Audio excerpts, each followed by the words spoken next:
Okay. Welcome to the Ann Arbor Human Rights Commission. Thank you all for coming. I'd like to start this with, I think, 1 minute of silence. Maybe just stand for Jude Walton, who was tragically murdered a couple days after our last meeting. And it really shook a lot of us up.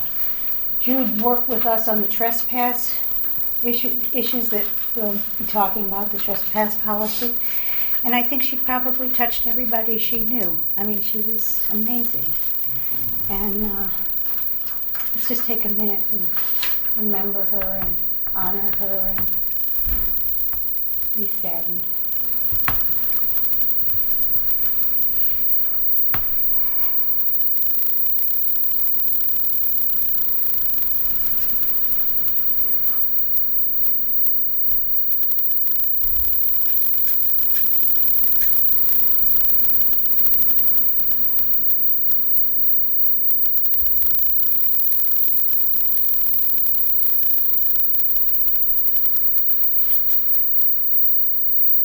Glad we had the opportunity to know.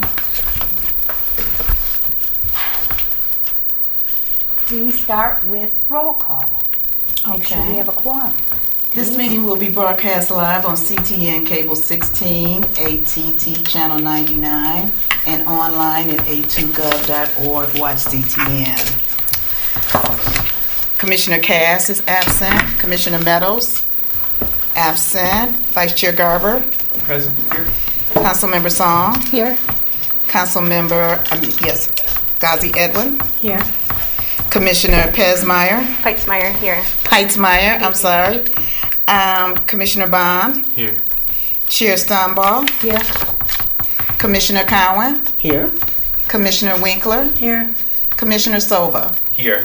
We have a quorum. Thank you. Do we have any public comments? I think they can't call in, is that No. correct? Right. No longer call in.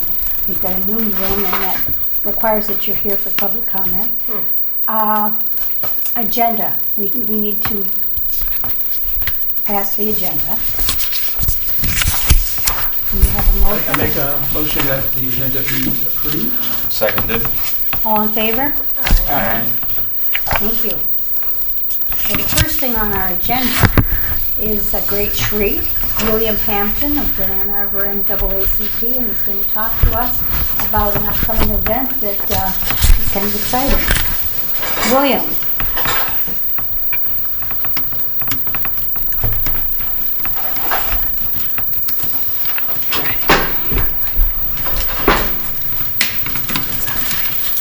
Thank you, Councilperson Song. I appreciate you.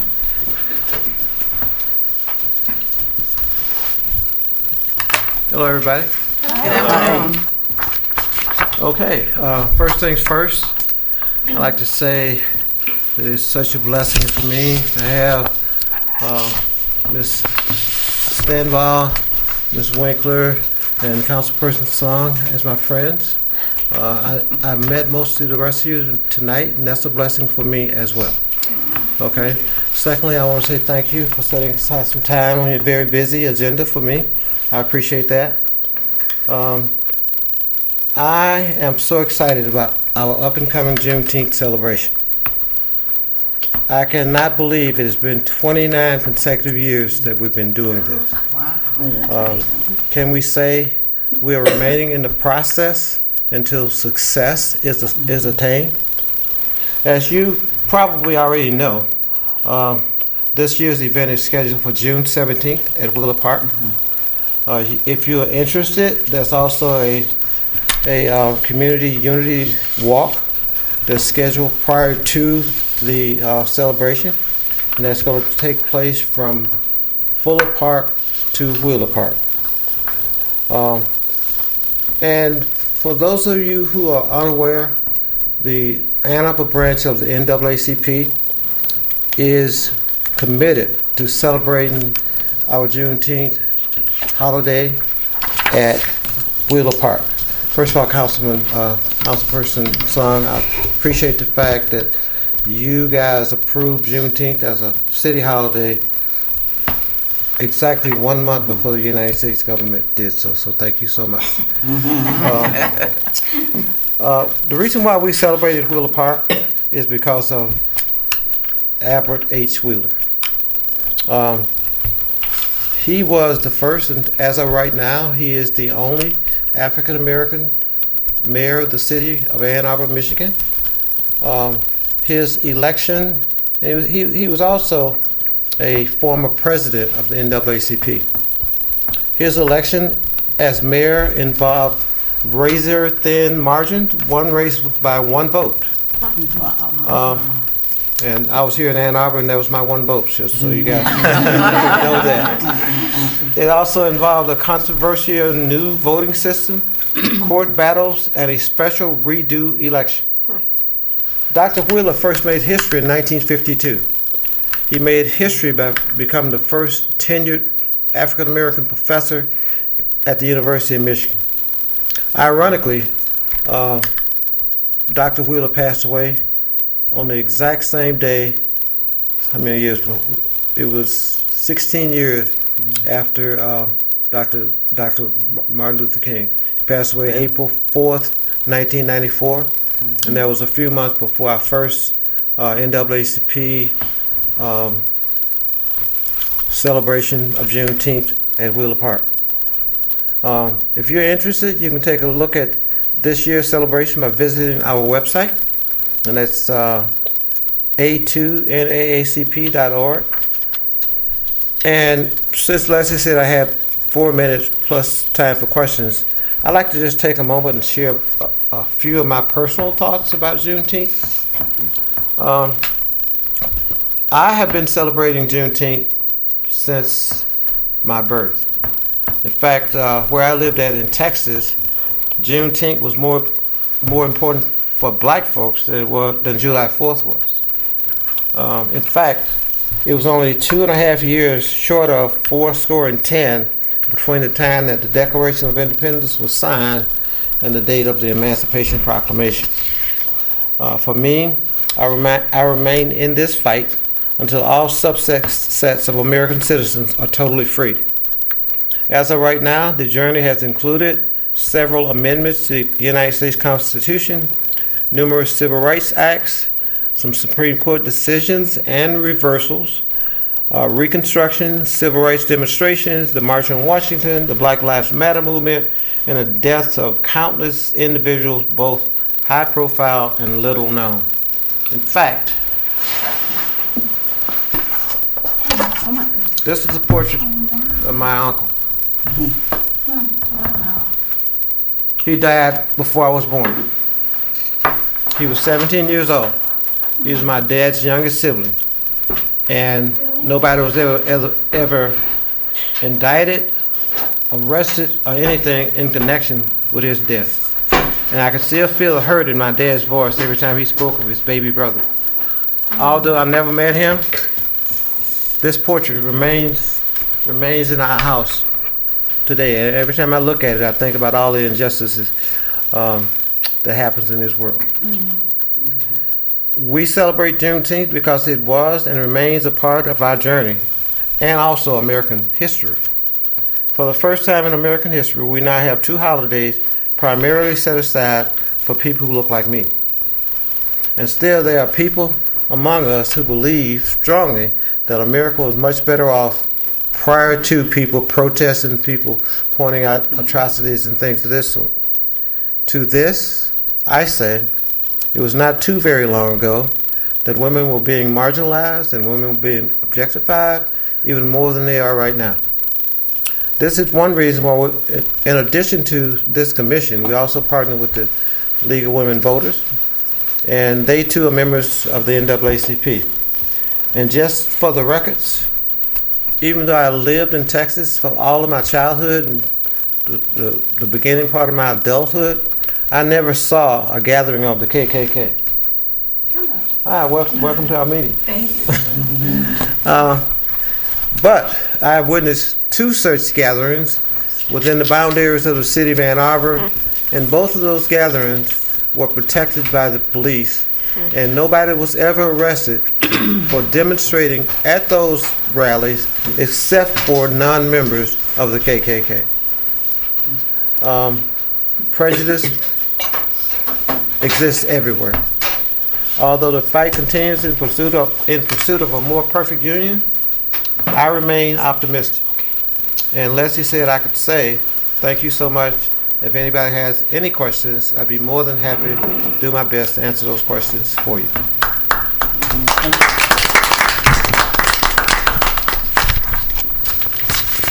No questions? Don't have any questions, but just thank you for all the work that you do, and I really appreciate you bringing this up in the history of it, bring it to our space and everything. So I will definitely be there, and yeah, looking forward to it. Thank you for your work. Thank you. And an opportunity for you too. We are considering having a table there with our brochures. And I've also asked, I've reached out, but I have not heard yet from the ICPOC and from Disabilities Commission to see if they wanted to join us.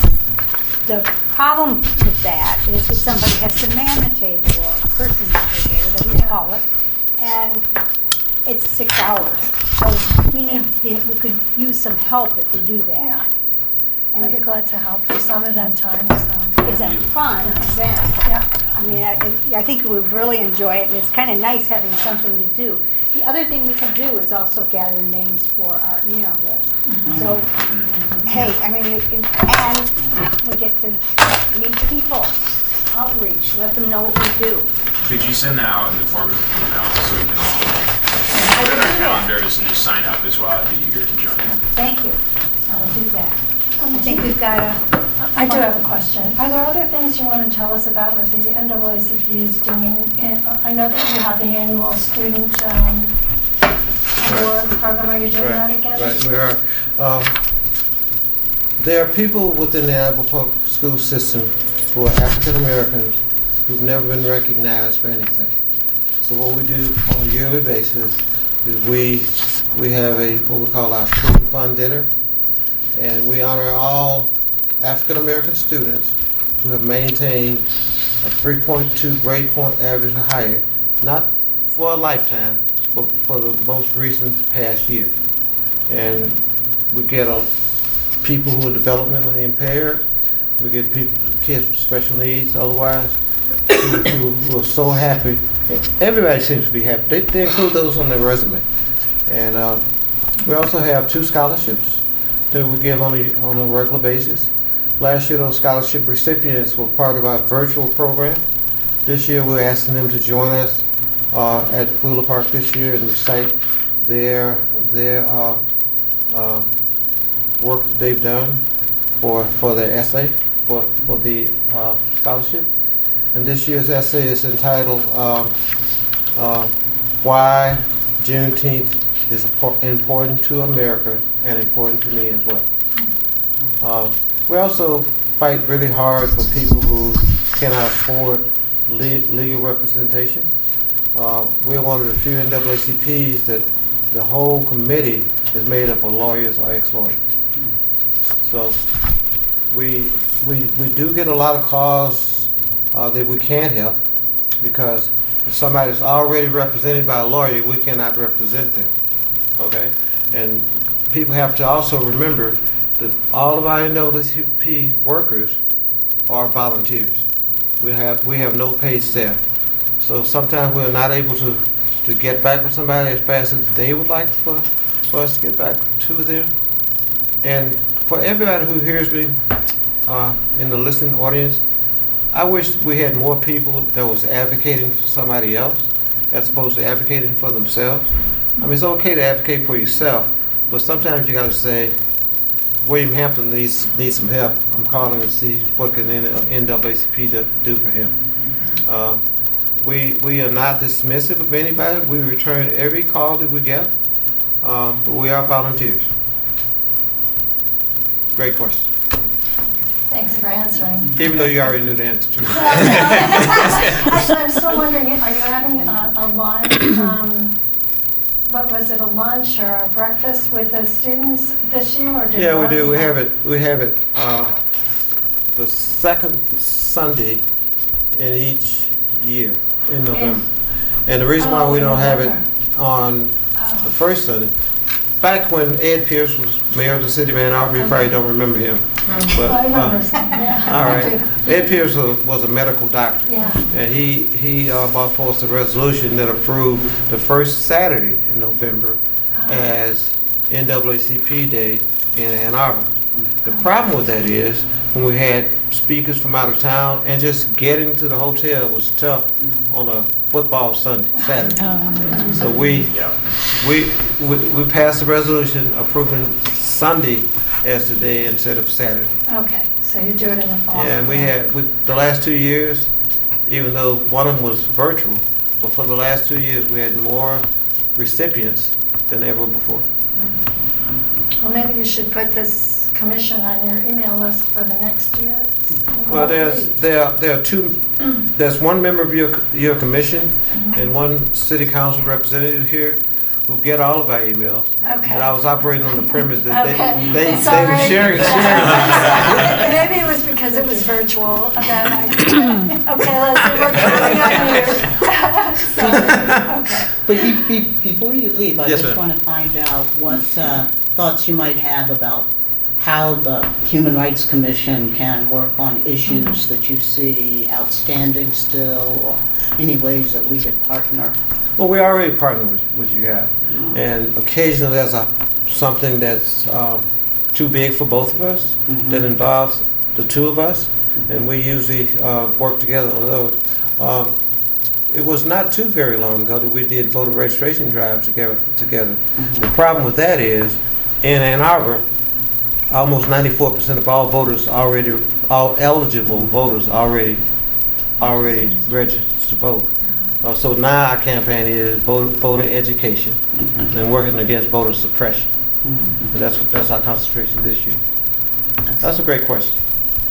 Yes, ma'am. So I'm actually a council member, and I think that we did some work in the past together, but thank you so much for being here and for sharing your story. I wanted to uplift that both Councilmember Song and I are helping to organize, and with a few others in the community, an Asian American and Black Solidarity Picnic. I think this will be the third year. So we will definitely be reaching out to the NAACP and anything that the Asian American community can do to help with Juneteenth also. Oh, absolutely. Thank you. Please let us know. I am so concerned about individuals in our country who feel like there's a prototype as how everybody should look, what everybody should say, and how everybody should act. I mean, I thought this was America, right? So there should not be any discrimination against anybody. I mean, free speech, right? But America is a government, and it's an entity that's in transition all of the time. I mean, if it wasn't so, there wouldn't be so many amendments to the Constitution. There wouldn't be so many Supreme Court decisions that are made and then reversed. Some for the good, in my opinion, like Brown versus Board of Education 54, reversing separate but equal. But some of the most recent ones, I don't want to sound political, so I'm not going to mention those. I have not been as much in favor. I have not been in favor of them at all. So thanks for those comments. Anything we can do, we're there to help out. Yeah. And Leslie's giving me a signal I need to get out of here. So I need. I have one last thing, if that's great. okay. So going off of what Aisha had said, you know, one of the things that Aisha is actually appointed by the governor on a statewide Asian American coalition. And one of the conversations we have is about a shared history of solidarity and civil rights work, and how Black civil rights work was able to overturn important things in our shared history on immigration, anti-exclusion acts, and how, you know, we talk about Vincent Chin's murder and how folks mobilized in the 80s and got that as a hate crime. You know, it's considered as a hate crime, but even more recently with anti-Asian hate, you know, it was really important to reach out to a coalition of BIPOC community members and have that conversation about shared history and the work that needs to continue. Wheeler Park, we received a message last week. It was actually, someone had graffitied all over our Black Lives Matter mural. So someone had written in white paint all over black. We had helped paint that, you know, and you know, I think Parks has already taken a look at, you know, covering that, but clearly the conversation still needs to continue here in Ann Arbor, and we just can't assume that everyone is as excited as we were when we helped install the mural, because when it came up to council as a project, we had pushed for this to happen in a different committee, but when the opportunity came up I remember Parks had said, well, you know, a good spot would be Gallup Park because that has the most traffic, and then there's also Wheeler Park because of the history with Mayor Wheeler. And I said, well, great, then we'll have two. We don't have to choose. We'll just have two Black Lives Matter murals. Yeah. And I would hope that that kind of same sentiment continues with our work across our commissions when we talk about expecting more of community and not just doing one thing at a time. Well, I think it's unfortunate. There are people in this world who think they know how you think. They think that they know how you feel. They think that some of the things that they've said all of their lives, which are offensive,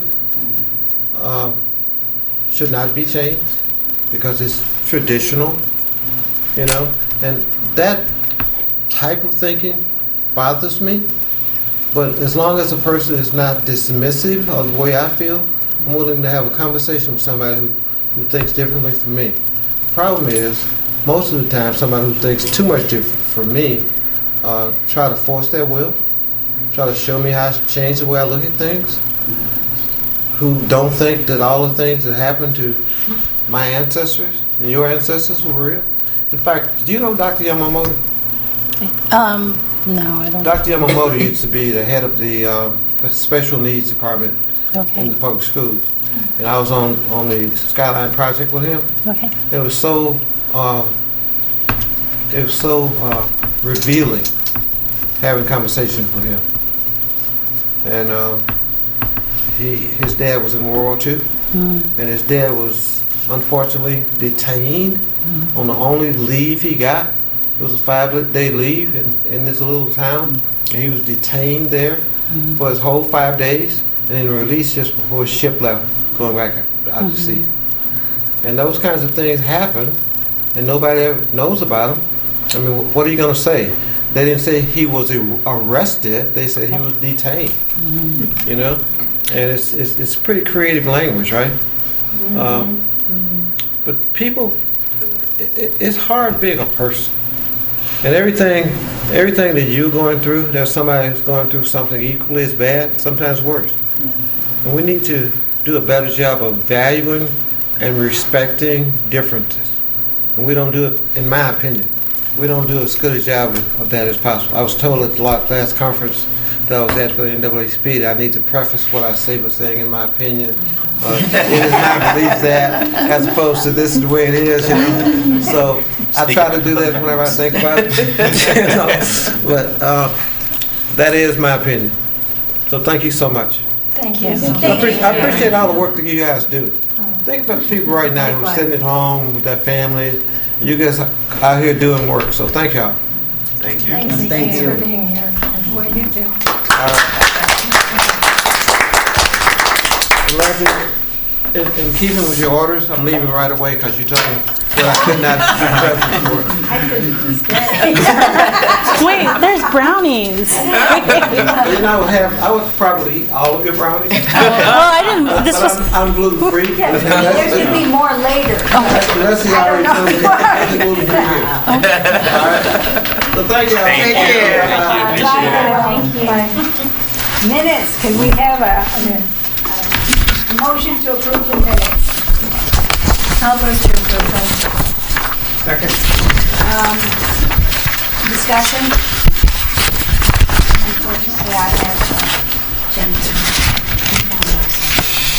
you know what, I don't know if I've got the most recent one, so I'm looking at page 2, second paragraph.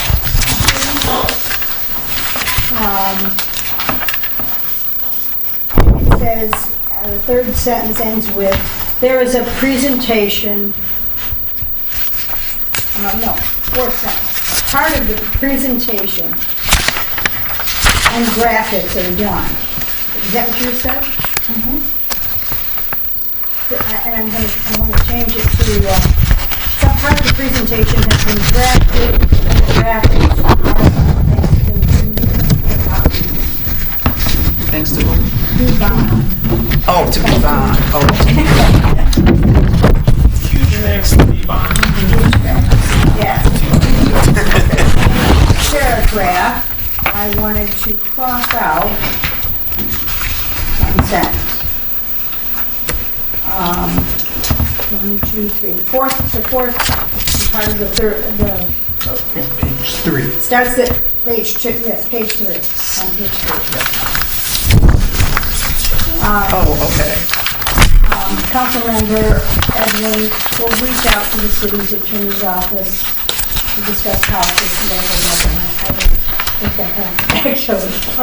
I think it was what LGBTQ Yeah. policies, and we did reach out, and Sarah and Judah want to call together. I called it, so I Okay. can't want to call, but I think some stuff is happening. Oh, okay, so we'll use that in. Okay. I think that's all I have. No one had anything else?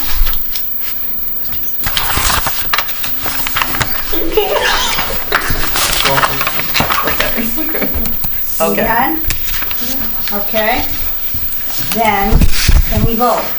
All in favor? Aye. Anybody opposed? So, we'll move on. 2, follow-up from outside work. I need to follow up. Can we have a follow-up on city council, but only those issues that directly relate to us? We'll have something that we can do something about.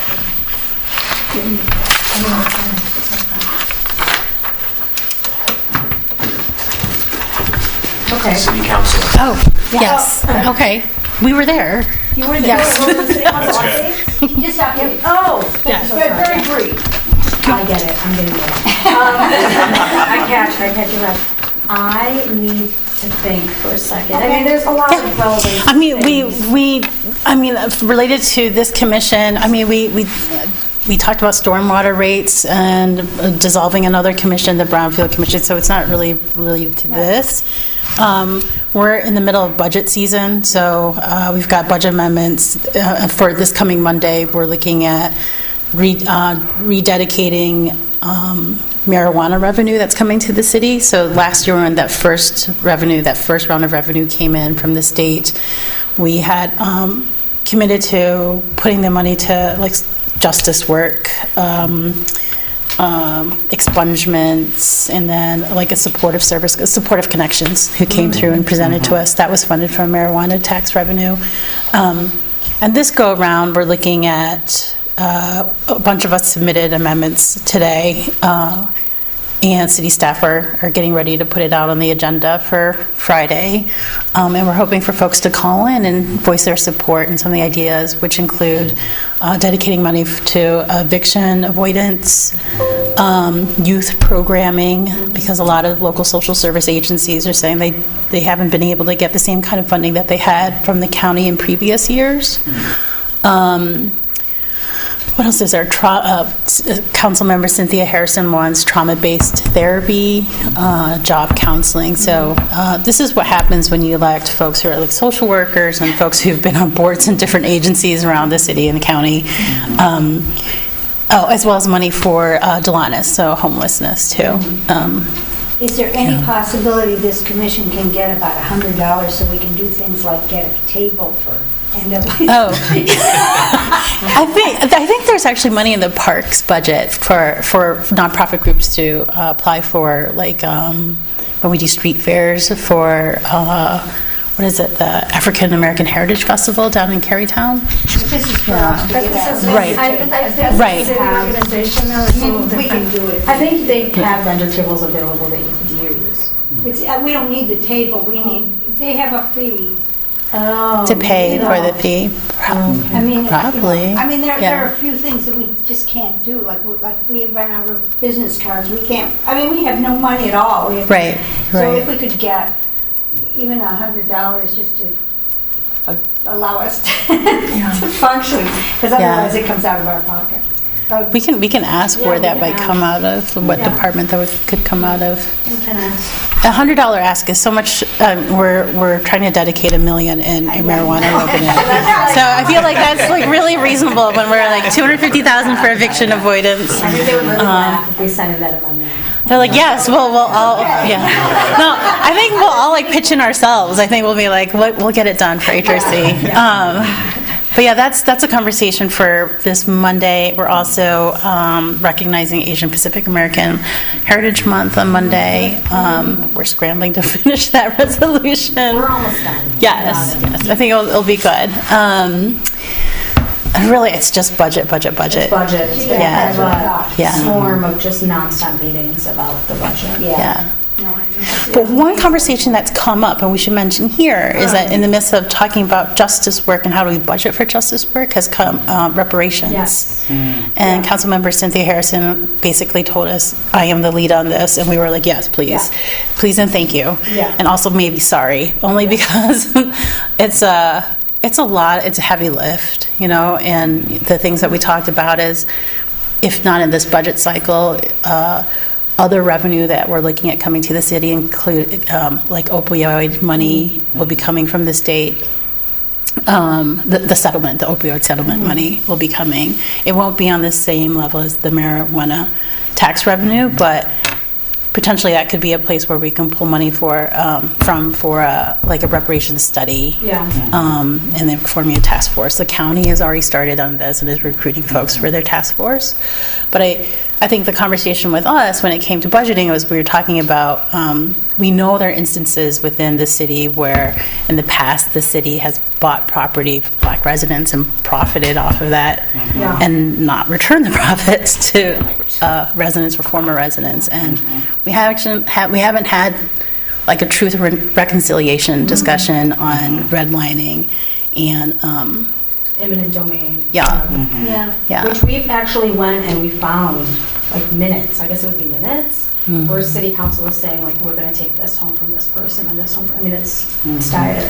Yeah. Yeah. So really, it's reparations / liability settlement. Yes. Because we can That's right. actually identify, right, injured Yeah. families. Yeah, you would think of it from a lawyer point of view. Yeah, just saying. Yeah. That's Right. that's Yeah, just that's a good tragic, point. That's a good right? point, yeah.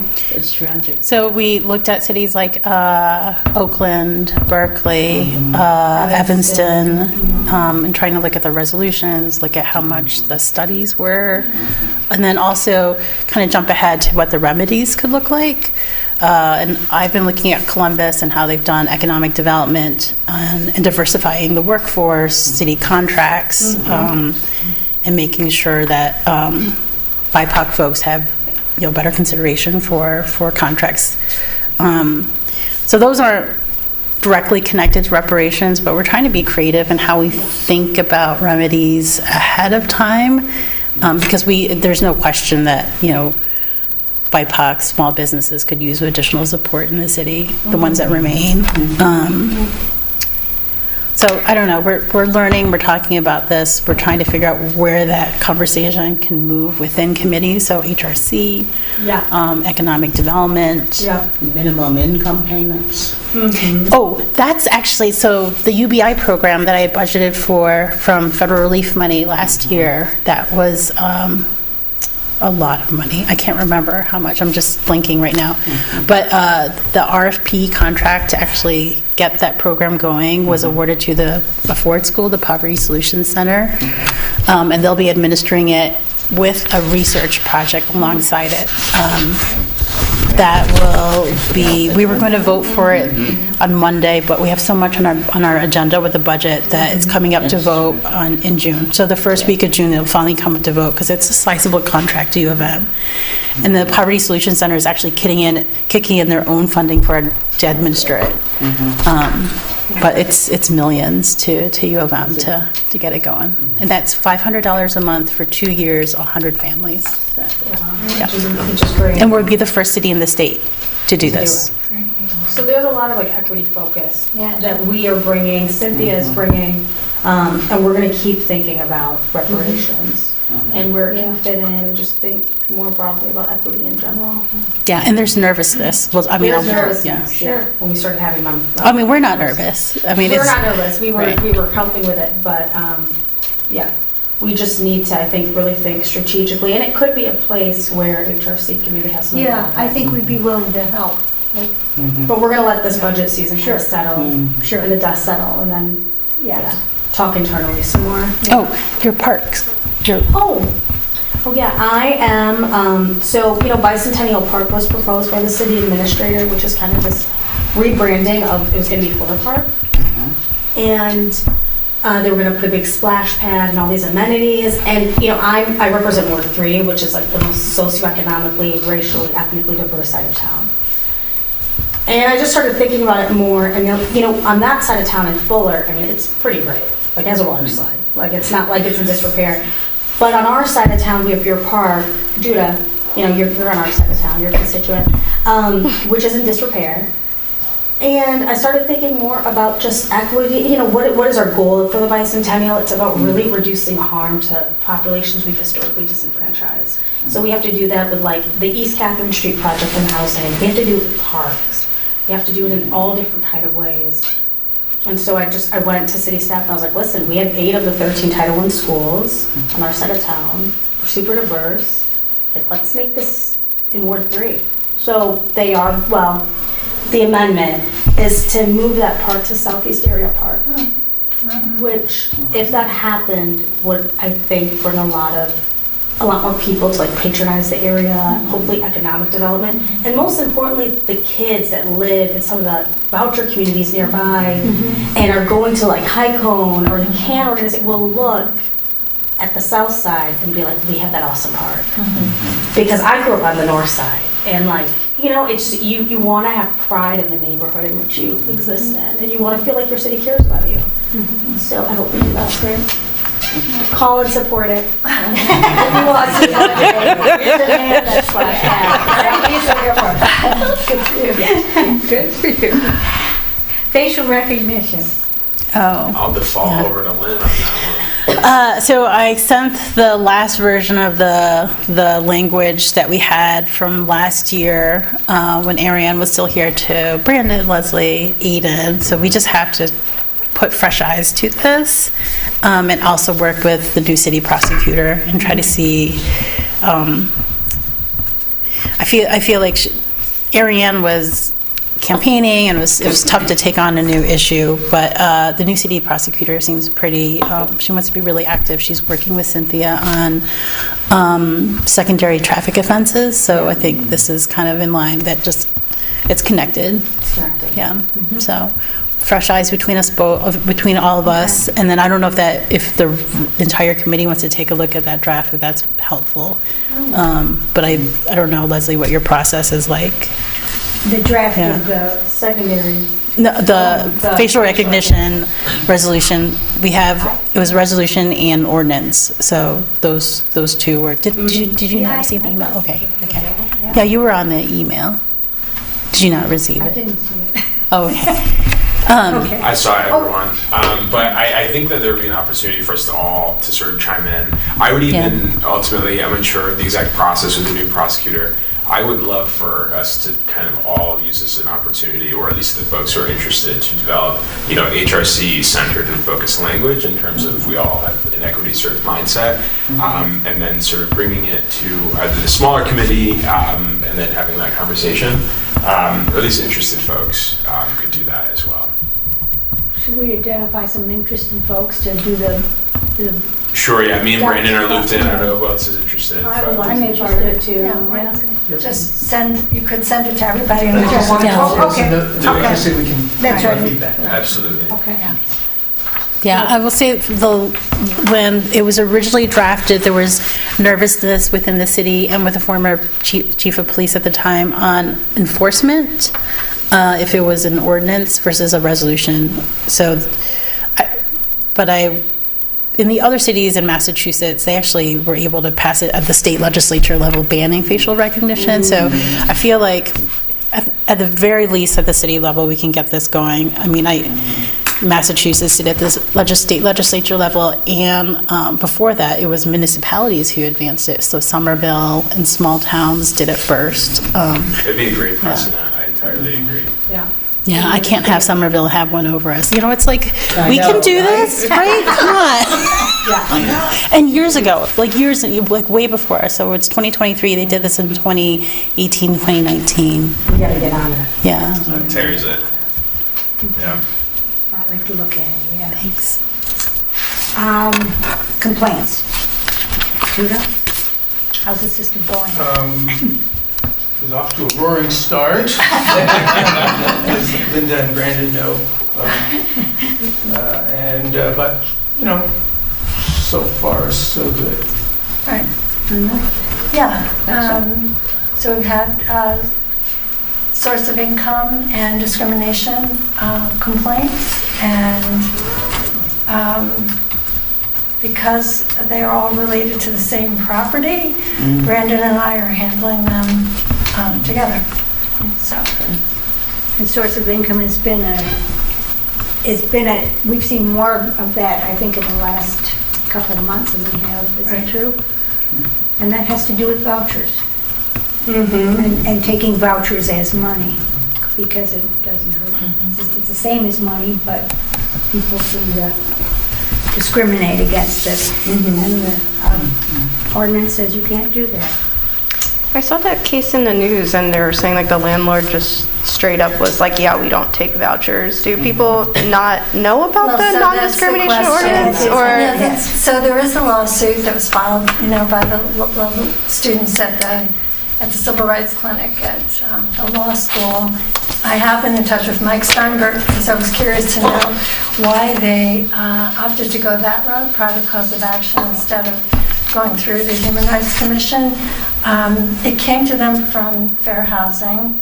And I think the thinking was our ordinance, unlike Ypsilanti's ordinance, does provide a private right of action. And although when we get complaints, we do contact the landlords, they do comply, we have no way of knowing whether the next time around they'll do it again. It also does seem, from a recent complaint we had, landlords are still kind of clueless that they're required to do this.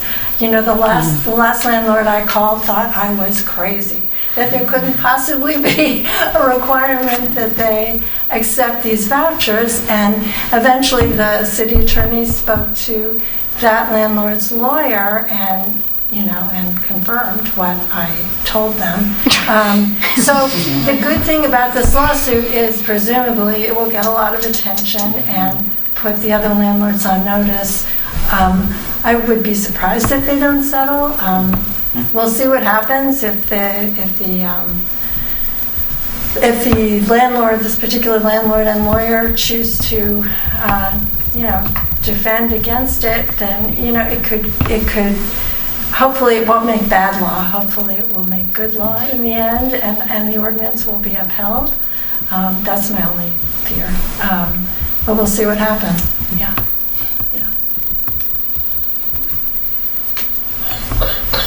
Okay, complaints, trespass. Linda. Oh, that's me again. I thought it was done. Nothing really much to report. It's going back and forth a little bit between the Arbor Police Department and us again. But just over minor things like how to phrase the proof of service line at the bottom of the form. And it will be done this week and back to the police, and I think then we're actually done, and then they'll send it off to be printed. Yeah. One of the things that we've learned is that it takes a long time to do something, but it will make it's a big difference. Yes, it should be a much clearer form. Small differences, in plain English, big difference. plain English with the appeals process on the back, and landlords can choose between a range of time between 30 days and a year to say I would prefer this person not come back to my property as opposed to just the default of a year, which is what it's been up till now. So it's respectful both to the land owner and the person who's trespassing. Right. And hopefully it'll work well. Hopefully, yeah.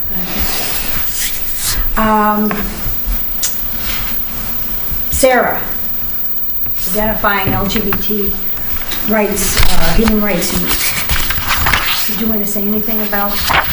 I don't have further updates. We'll Okay. continue to meet with Equality Michigan again and with Margie. I can say like a little bit really quick. Going off of the previous meeting, in terms of like the spreadsheet inventory of all the different organizations within Ann Arbor, I sent that out like a couple minutes before this meeting.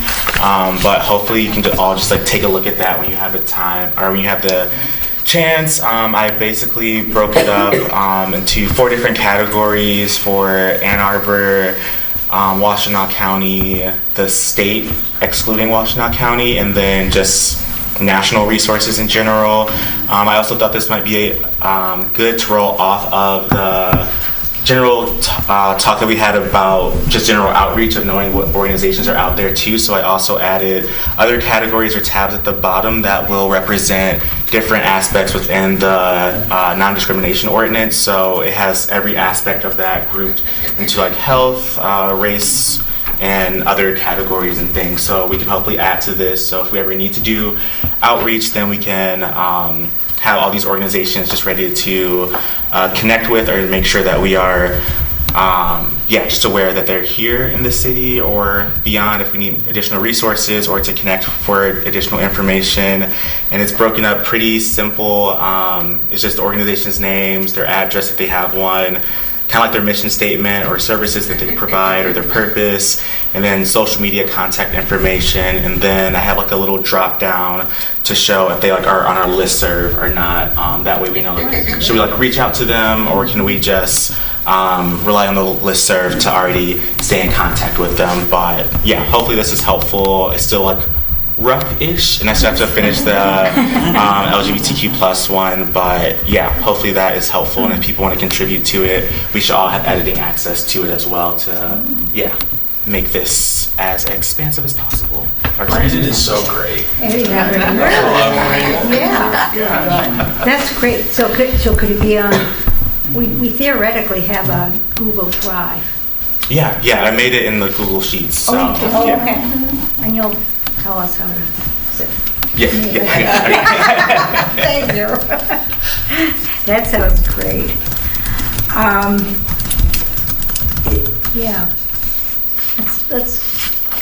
I'll look at it and think about how we can use it. There may be ways we can use it, ways we can share it. I don't know. Are there only 10 members of your subcommittee? 2 members of your subcommittee, rather? I believe so. Or no, give Judah 2. Oh, 1, 2, 3. Okay.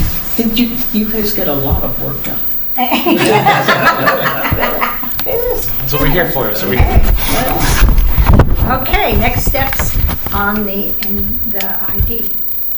Right, so last night, I was asked to come to East Lansing to do a presentation on the Washtenaw ID program and the sort of template that's gone to Detroit and Kalamazoo, and it was really well received. People were excited to hear about it. I heard really horrible stories about people sleeping on a porch through the winter with a check in their pocket because, no bank would cash it.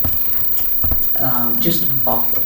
And I was really gratified. The Human Rights Commission members were all ready to sort of draft their letter of support and started to outline what they were going to take to the next, their Board of Commissioners meeting. And then I just was amazed to discover 2 of the commissioners were there, and they had, one of them had his own stories about, the work he's been doing. So I think Anita's there, and I really am excited. I think that's great. Yeah. That's good news. How about for us, is there anything happening in terms of, In terms of our ID?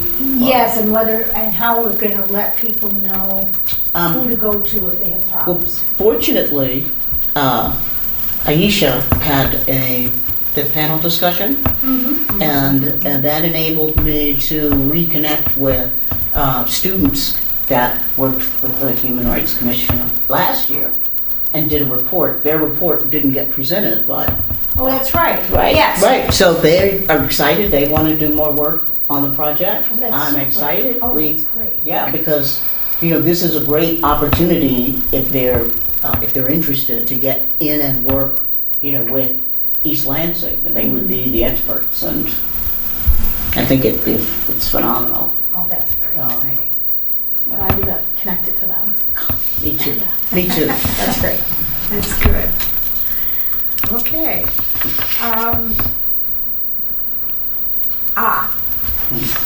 This is something that Pam has been talking about for a long time, and Keita said, why don't we form a group to implement what that Pam has been talking about, and that is publicizing what we in the HRC do and our services we can provide.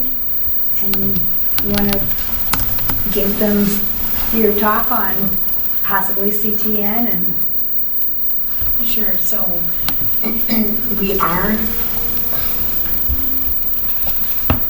I don't know one good word that summarizes it, but anyone literally can watch us online.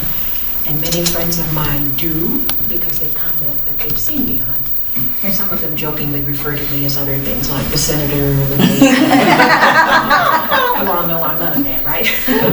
But because of that, and some of the work that we're doing, it's probably the best kept secret of what we do and the work that we accomplish on behalf of all of us. So in previous discussions, I've suggested that CTN offers a couple of ways that we can do that. You can do, I think it's either 30-second or a 60-second, kind of like a public service announcement that just announces what we are and, the flyer and all of that. But they also offer the opportunity to do more of a role play kind of thing that's more like 30 minutes, I believe up to an hour, where we would illustrate not only the history of our existence, but what we're doing currently to assist all citizenry. And so I suggested that we take them up on that offer and that we do so, and now would be an excellent time because of the work that we're doing currently, and that is most important, not only for ourselves, but even more so for the underserved and marginalized and all of the other adjectives that we've used to help those, or at least try to attempt to help those who come to us for whatever assistance that we can provide. And so that would be my recommendation. When I say we're, meaning all of us, are eliciting volunteers who may want to participate in that endeavor. And we can do it a number of ways. We can either do a question and answer, or we can all participate and just illustrate who we are, that we're on the commission, and some of our passions that we're currently involved in. And I think that probably would be helpful. I think we would get a lot of mileage out of that, certainly more interest, and just disseminating the information to the public so that they know what we do. So, with that, show of hands, who's interested? Let's do it. Okay. So wait a minute. Keep your hands up. I will do it for the both of us, of course. Put your hand up. Sure, yeah. Anybody. Did you design this thing? I'll help write the script. Good. On camera. Super. My Michael Jordan energy. Oh, I love it.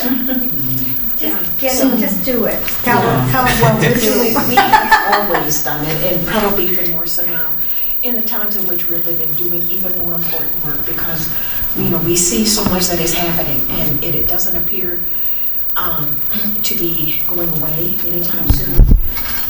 Many of you know that I used to work for the civil rights agencies, both the Ohio and the Nebraska commissions, and their goal is to eliminate discrimination in whatever form that they find it. They will never be without a job.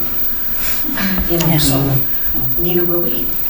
And so even more so important to let people know. I think in some respects, we are the best kept secret. People just don't know. So this would give them an opportunity for them to learn. And it's there for, you know, an indefinite period of time. So I would want us to seize the moment and make ourselves known and ideally get the word out. Excellent. Going along, I'm still doing my own orientation of HRC and everything, but what are the platforms we have currently, other than like the website, to broadcast this to people? Because I'm trying to think, like even for myself, I've been here since 2016, and I didn't know until I met Aiden that this existed. That was like a year or two ago, so I'm just curious what else might be out there that we can like potentially look into, and then this might also overlap with the inventory that I'm making too about like the different organizations and perspectives that we can use for the content, for the videos and stuff too. I can speak to that just a little. Quite a few years ago, we had a meeting with Lisa Windrush, who's the communications person here. There's some limitation about, and maybe the rules have changed. We were not, at least at that point, allowed to sort of have our own sort of city commission social media account. We could do things through the city. So if we had something in particular that was happening, then we maybe could send it to Lisa and she could put it out there. But we were sort of limited, even talked about even having a Facebook page, and there was some question about whether we could really even do that. Because the city wants, you know, we are a city commission and they have their rules. But we could ask Lisa again, you know, things have changed, social media options have changed. So, I didn't hear anything. I didn't. Yeah. Have an unofficial Oh, absolutely. Give us 24 hours in the room, Brandon. We got it. Okay. The creative director mindset. Well, we really need something where people want to write in and have conversations and talk about things. So, ideas. yeah, whoever wanted to should probably reach out to Lisa again and ask her that question. Huh? Vivian, our former commissioner, was one of those who was working with Lisa on trying to get that, but we got no pushback, so.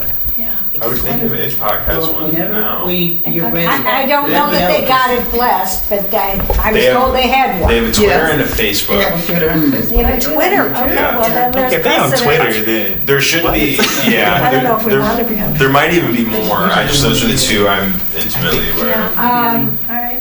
well, I'm new, so like if I just Yeah, that's right. like oops. We'll check with you to see. That would really be nice, because the people we're trying to She's already. get to really do that more than look at CNN. Well, it's a variety. That's right, that's right. It's There's everything. no one that's better because it's going to Yeah. so. Yeah, Capital. but we really need to know more from them, and they need to know more about us. We need it somehow interactive. That's exciting. The other thing, or the other way, it's not as broadly known, but through the purchasing department for all who do business with the city, the contractors, they get the flyer that we have because they're mandated to comply with some of the things that are in our ordinance, which Leslie and I kind of do on an annual basis. We have on our own gone to see some of the sites of the contractors to see if they have that poster publicly displayed. We ask the city to confirm that they are compliant. The information that has been forthcoming is that when they apply and they get the packet to bid, that's when they get the information, but there's no real follow-up to see that they truly do it. It's supposed to be when they do on-sites, but we don't have confirmation that it is done and done consistently. But that's another way that contractors at least are made aware that we exist and what we are charged with. But again, I think it needs to be infinitely much more broader, and I think CTN might be the way to go. CTN, if you're listening, we just need an appointment. You know who else can help us with the enforcement aspect of this? Are employees. Yes, and we have received complaints. The way that our ordinance is structured is, for example, if they are city employees, they do have to exhaust their resources internally. No, And I meant the contractor's employees. Yes, but if they don't know, and we Well, don't right. know, That's why they've got it posted. No, I'm saying, once we get the word out, Yes. then it becomes common knowledge, it would sort of be like, Well, and you know, then, a good then, one. and if we have Facebook, they can And write Twitter, us, you know. Whatever else IPOC has that we don't. We want parity. I like that. For equity, right? Oh, well. Okay. So you've got a group. Who's going to call the meeting in that group? We've got Brandon, Keita, Pam. Pam's in charge. Pam is in charge, okay. Thank you, Pam, for volunteering. Thank you. I'll check with CTN to find out their availability, and then I'll let us know how we can, I guess, work that in, right? Excellent. Great. Thank you. I like it.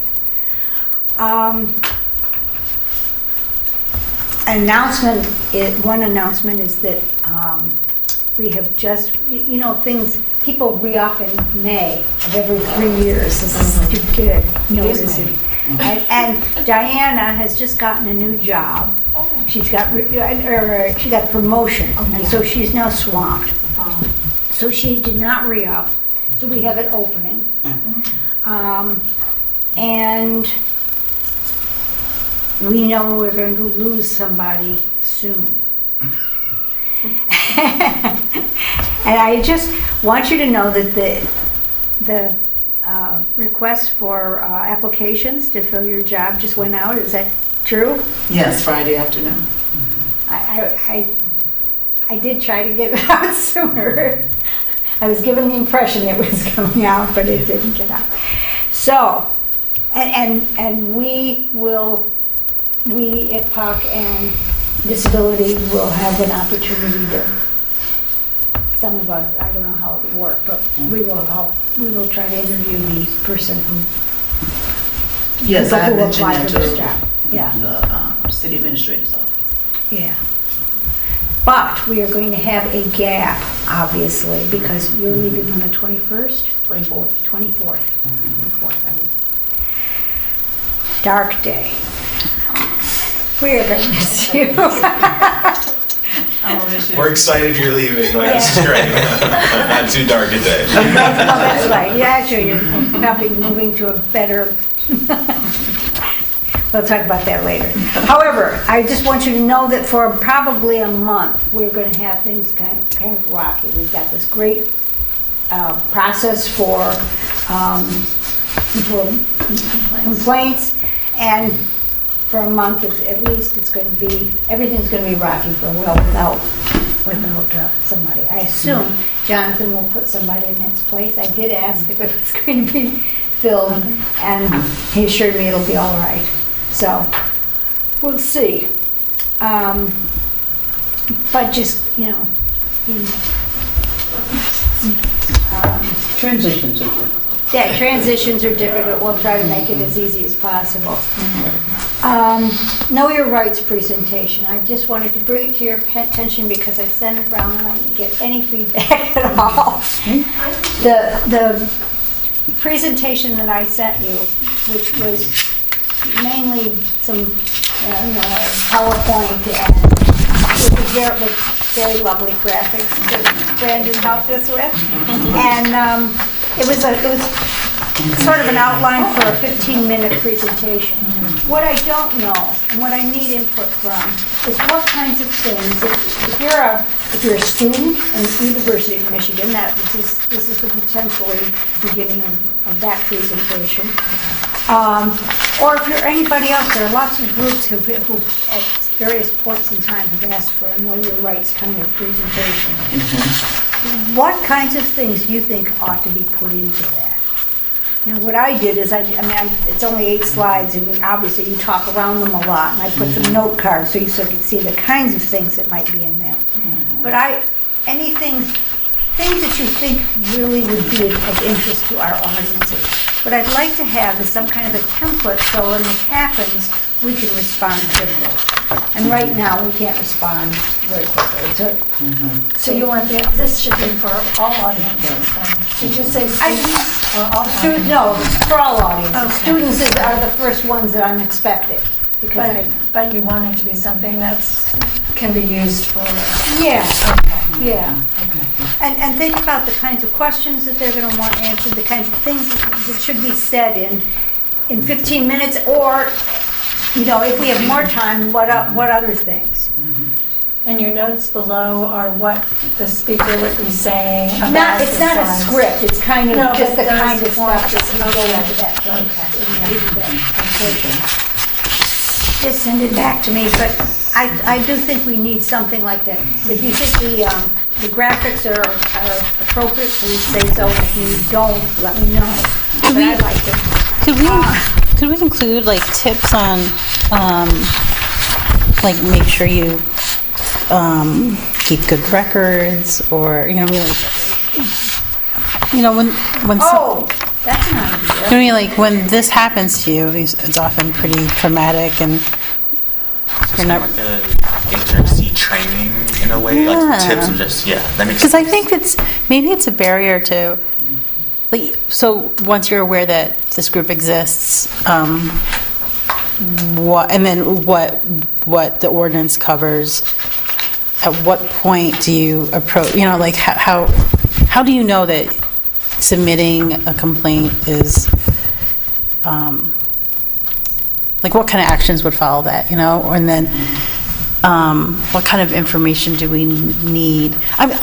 I'm just thinking of friends who are going through divorces right now, so I tell them, like, make sure you document everything that's happening, keep good records, because your memory fails you, or there's like trauma, and you're also juggling a million things. Would you mind just jotting that kind of stuff down? Because that, we're so close to it, we know exactly what it is, but we don't know. I also am thinking that a lot of this requires detailed understanding and knowledge of how to talk with folks when they're in trauma, and maybe a referral to folks that are better able to walk people through, not just list it for them, but they could list it for them and assist them. Like, how of a fact, like, who would I be talking to when I submit a complaint, and why would I trust you with that information? And, will you give, what kind of... But then in terms of keeping records, we would provide them both with trauma hotline numbers and with attorneys. Yep, Right. yeah. So that should be in there for sure. I don't know, some resources. I think referrals are really important. There's just like different levels of trust, that you'll be, if it's employer related, I don't know. I don't know if you sign a non-disclosure agreement when you submit a complaint. I don't know. I don't know what kind of level of protections we can provide folks who would want to start the process. They can request anonymity, but but that'd be that limits the kind of investigation we can do. right. But I hate to bring this up, but it's possible that there could be a set of circumstances that result in a suit against the suit. Right. And we have to be sensitive to that also. You mean that would be brought to us against the city? That could be brought to us against the city, or could be the sort of case that might have as been a result of what we did? No, as a result of the incident, whatever it is. Yes, no, that has happened. And it does happen. Right. And then, also making sure that people know that the 180-day limit has been removed. That could be part of all that, everything that's written up there. Because like if I was a student on campus and someone said something really But racial. that's not what we do. I mean, that's not our ordinance. But just that there's no limit, that people have. But there's no limit. Oh, 180 days, I'm sorry, I was thinking But there is you were with- referring to the renters. Oh, I'm so okay, sorry. But there are limits with different So sorry. Oh, that's true, civil yeah, rights that's officers, right. right? That's true. But You there- know what might be helpful would be if we could pick a school in a comparable city that's not progressive. Like, what's one in Indiana? And it would help us, if we compared, it would help us understand what type of ordinances, what type of services do we have here that we want to point out, because we want to point out what people aren't going to intuitively think of, because they may not be from somewhere that has these sorts of offices. I mean, we're used to what we're people Right, 'cause who know, we're- and a lot of people don't know. Or do we have cases that we can kind of share of folks that we've helped who can either speak directly to how they worked with HRC and file their complaint, or even, I don't know, just kind of give examples? I want to kind of understand what this ultimately you want this to look like. Is this going to be an in-depth presentation or? I think my take is that it should be brief and general, because we don't know the audiences we'll be using this for, and also too, I think using, perhaps linking to cases, but I don't think this should be an intensive thing by any means. I want to give this presentation to both a 10-year-old and a 30-year-old. And I think that brevity would be important here But as it would be well. nice to have a general template of 15-minute adult, this kind of person, and have pieces available for if you know, how to file a complaint or what kinds of things, much in more detail. Yeah, I think something that might be able to help, I like your idea, Lynn. I think that should be for the video and everything. And I think if we highlight the projects that we have worked on, then we can kind of go through either a little bit about the process of like whether it's filing the complaint or how to even bring issues to us and everything. So it kind of has like a little bit of like why we are a useful entity in the first place, but also some of the procedural stuff as well. And that should be something that is digestible for like older, younger, and a lot of different backgrounds. But like stories, and we can make up a story. I mean, you know, we don't want out it. But then I'm going to suggest a more narrow title. Okay. Because it's not about all your rights off campus in the city of Ann Arbor. No, that's true. This actually was because the university is going to have a piece, and it was just you're right. If you need like more design stuff, just let me know. I just need the content. And It looks great. Doesn't it look good? I mean, he just took a PowerPoint and put that in, and it looked great. And if you saw it in color, it looks even better. Okay, so that's that. The last thing I want to talk to you about briefly is about a conference that I attended that I think is very relevant to us, and even not relevant in that we're going to. It's part of our context. It's part of what we do, and it has to do with.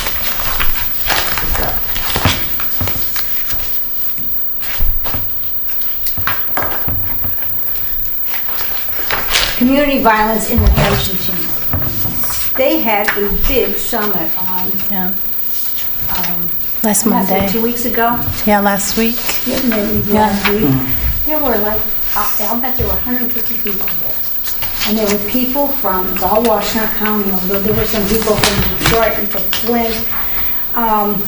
It was police, government services, government people, nonprofits, mental health kinds of people, law enforcement, and it also had people who were involved with crime, who were either affected by a loss because of crime, mainly gun violence, people who have been perpetrators who have changed, and people who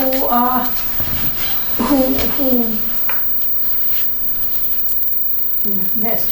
So what would be the last group of people? So people who were involved, people who lost, people who've been incarcerated, victims, but and also people who were involved.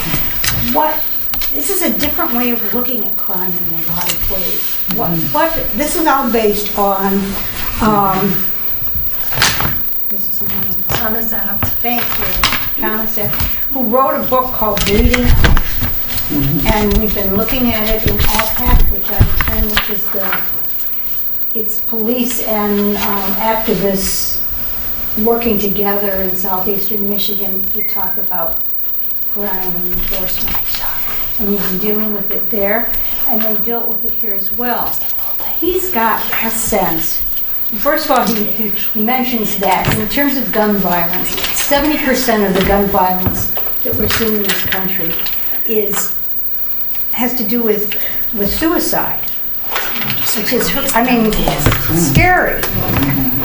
And the rest of the 30%, besides the Agatha Christie kinds of murders, most of the murders really are kind of vengeful murders between gangs, and often young men that we need desperately doing more useful things.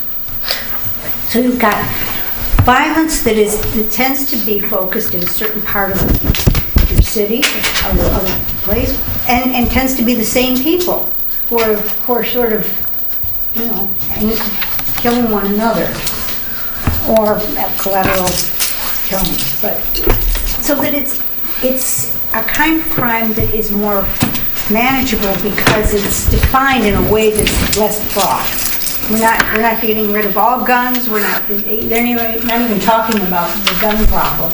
They're talking about what do we do to stop the retaliation problem, stop the killing mainly of young men, often men of color.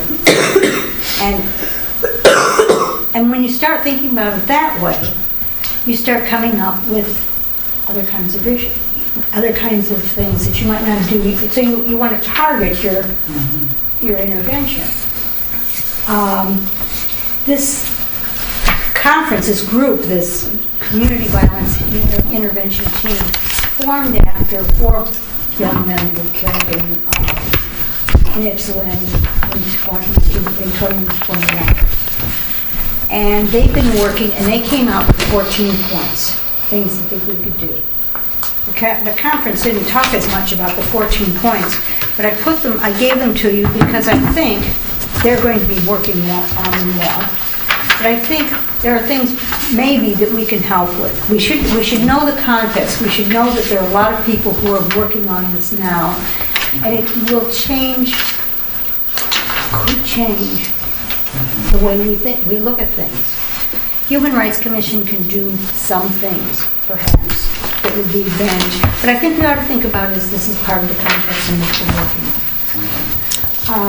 Can I add a little bit to this? Sure. So community-based violence intervention work is something that I have spoken to state legislators about, and encouraging the governor's office to continue funding this work.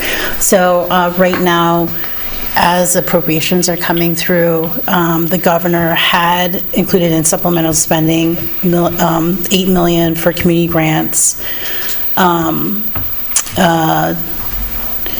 So it's also in relation to our anti-gun violence bills too. So and then also establishing an Office of Community Violence Intervention Services to coordinate all these programs across the state. So this is an opportunity to, talk to our representatives and encourage that it moves through appropriations and gets finalized in the next. I think the budget will be finalized in the next 4 to 5 weeks.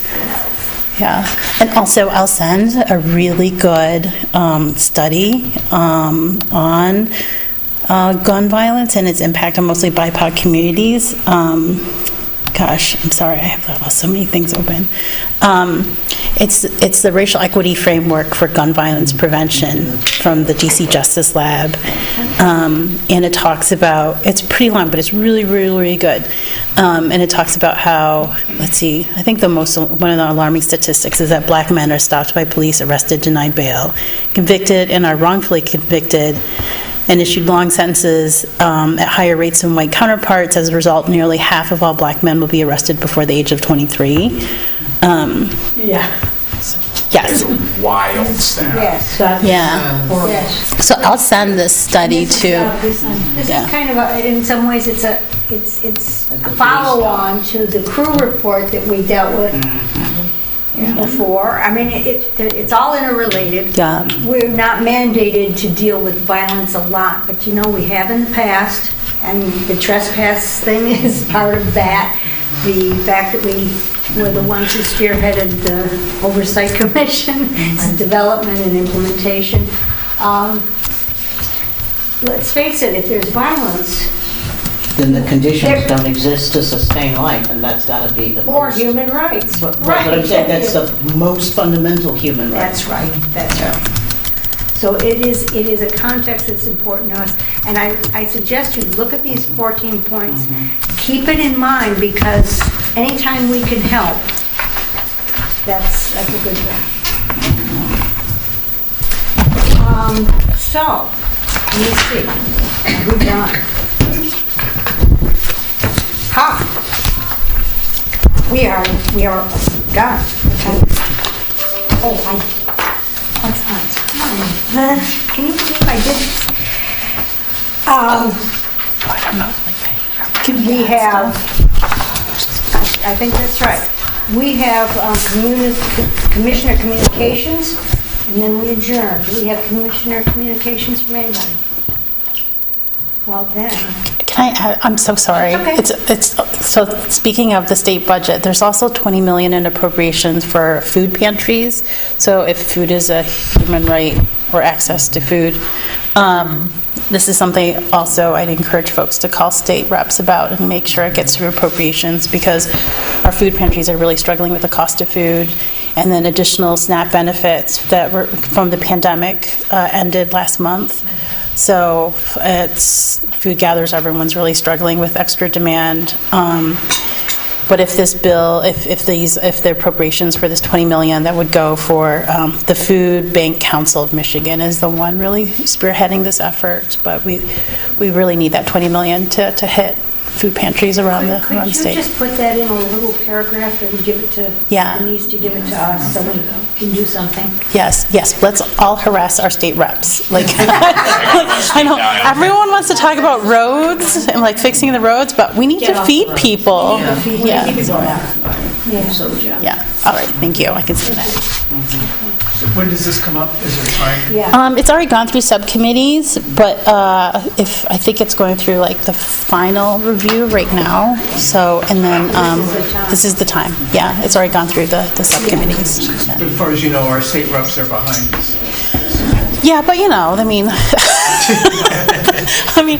the more people who are not on Food Gatherers Board, to call. I worry until it hits the budget. I just pretend it's not there, So Just tell us what to say. Yeah. And we'll say it to you. Okay. And I win. Okay. Thank you. I move to adjourn. Second. Third in. All in favor? Aye. Let's do it. Okay. 10 minutes I to have chat such a sometime in the next Yeah. week or something. You have. I saw what you had. Bring it on.